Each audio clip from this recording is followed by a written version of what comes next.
Hey there, Agile Adventurer. Just a quick question. What if, for the price of a fancy coffee or half a pizza, you could unlock over 700 hours of the best Agile content on the planet? That's audio, video, e-courses, books, presentations, all that you can think of. But you can also join live calls with world-class practitioners and hang out in a flame war-free and AI slop-clean Slack with the sharpest minds in the game. Oh, and yes, you get direct access to me, Vasco, your Scrum Master Toolbox podcast. No, this is not a drill. It's the Scrum Master Toolbox membership.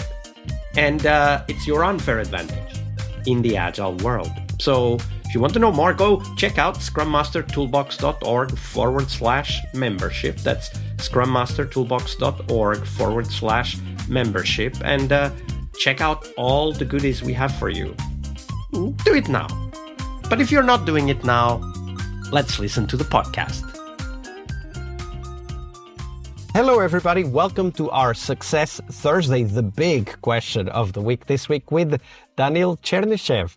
Hey, Danil, welcome back. Hello, hello. So, Danil, today we explore success for us as Scrum Masters. But before we jump into that, share with us, what's your favorite Agile retrospective format and why? It depends on the sprint itself, the format that I will choose. But I'm actually a big fan of a common sense in Scrum, and I actually value common sense in Scrum and the tools that as a community we all developed. They can help, and they help a lot, but you need to know what you want to use in each particular moment. So most of the time, to be honest, I'm not going with, well, that's a format actually. So I'm going with a list of topics that developed and maintained during the sprint and during sprints. And then prior to retrospective, we're having like maybe something like lean coffee session where we decide what to discuss. And then based on the topic, it's either short conversation and we follow in lean coffee, or it's something more deep, like maybe 1, 2, 4, all from liberated structures, the format that's suggested by liberated structures, or 5 whys. What is common is that every retrospective should be finished with actionable action items. Sorry for repeating myself. So we need to do something about that. If we have a retrospective, we spend this time and it resulted with just having a conversation with no changes, I'm a strong believer that it was a waste of time. Maybe fun, maybe we enjoyed it, but it was a waste of time. It's an opportunity to reflect. It's an opportunity to make our life better, to learn from what we observed and adapt what to the changes or adapt to challenges that we faced. It might be new or a previous one. So let's use it and let's try something, try experiment, and check it out on the next retrospective if that worked or not. Yeah, just take action, right? Like, it's so simple. I know it's not simple. It takes effort and a lot of preparation. But when you describe it like that, isn't it like simple, right? Like, just take an action, right? It's not the right action. Don't worry. You will learn, right? Like, just do more. Just do more action, Yes. more. It kind of reminds me of the whole idea of lean startup, the build, measure, learn attitude. Or cycle. Learning cycle is what they call it. I call it an attitude because it is also a lot to do with attitude, right? Like, if we believe we will learn, we are not afraid of taking action. But if we believe we will be judged, then we might be afraid of taking action. So perhaps one quick question, how do you help teams that are, at least in your observation, feeling like they are stuck in the thinking about taking action instead of actually taking action? So first of all, I'd like to guide team in thinking what they can control and cannot, what they actually can do, to experiment and try something. Because as human beings, we very fast in making assumptions, stick to that, and thinking that, okay, that's very big of a problem or action. We cannot do anything about that without senior management or executive level. Something big needs to change to make a small change or even small adaptation. But when you try to break it down and when you try to think, okay, what is the smallest but most valuable step that you can control and can do and can try? What is that we can try in the next sprint?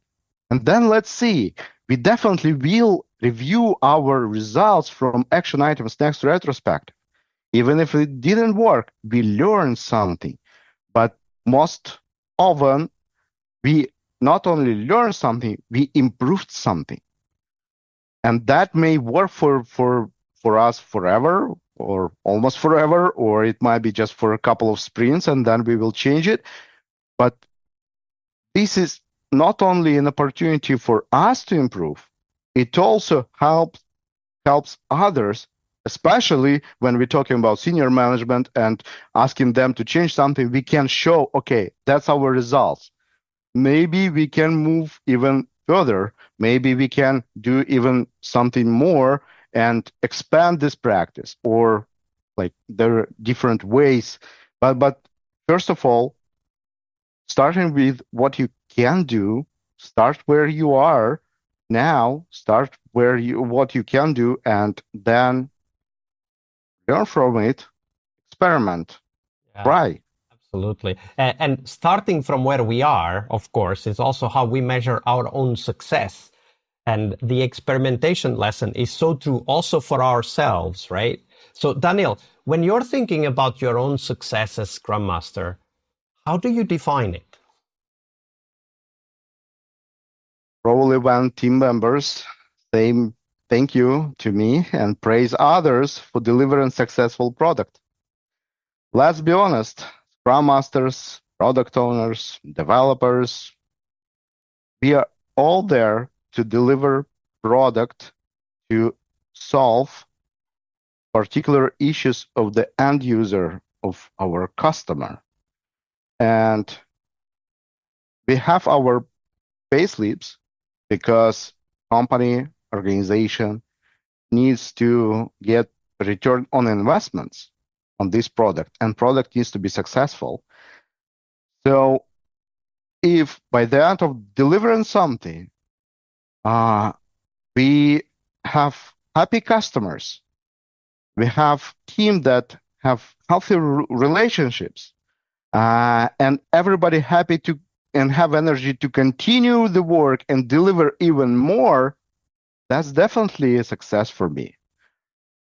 I always trying to remind myself which great products and teams I was a part of. And to be honest, the products that we delivered, I'm proud to be a part of it. And I'm thinking that without me, probably the experience might be different.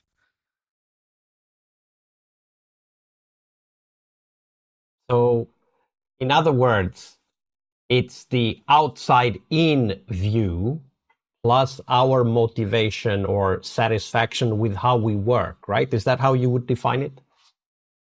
Yes, it is the result of our synergy and the synergy itself. So this combination helps, because healthy team that have fun working with each other, but no real, but if that is not resulted in the product, well, we just spent time and money, but we didn't deliver it anything.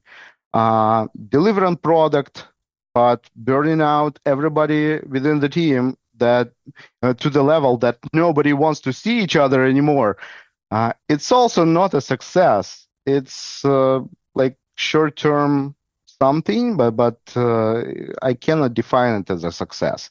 But combination of two and having productive team and having happy customers, and happy stakeholders. This is something that, and me as a Scrum Master responsible for the processes within the team and how they actually worked within the organization and work together, and working with the product owner and coaching all the aspects of it. That's where I think my understanding of my success coming from. Absolutely. And focusing on that understanding, and especially self-understanding, right? Because we always need to see, where am I in this journey?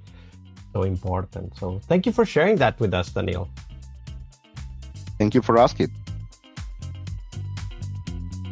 All right, I hope you liked this episode. But before you hit next episode, here's the deal.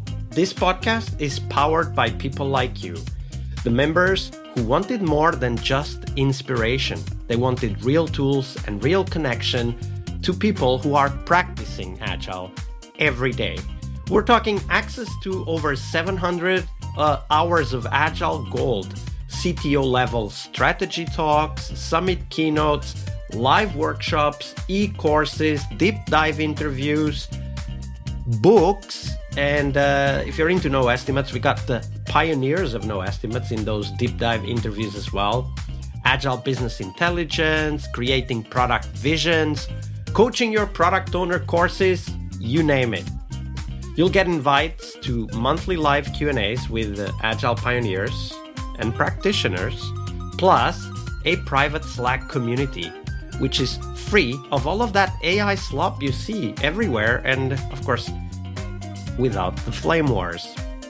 It's a community of practitioners that want to learn and thrive together. It's the best place to connect with community and learn together. So if this podcast has helped you before, imagine what you will get from this podcast membership. So head on over to scrummastertoolbox.org/membership and join the community that's shaping the future of Agile. And we have so much for you. So check out all the details at scrummastertoolbox.org/membership, because listening is great, it's important, but doing it together, that's next level. I'll see you in the community Slack. We really hope you liked our show. And if you did, why not rate this podcast on Stitcher or iTunes? Share this podcast and let other Scrum Masters know about this valuable resource for their work. Remember that sharing is caring.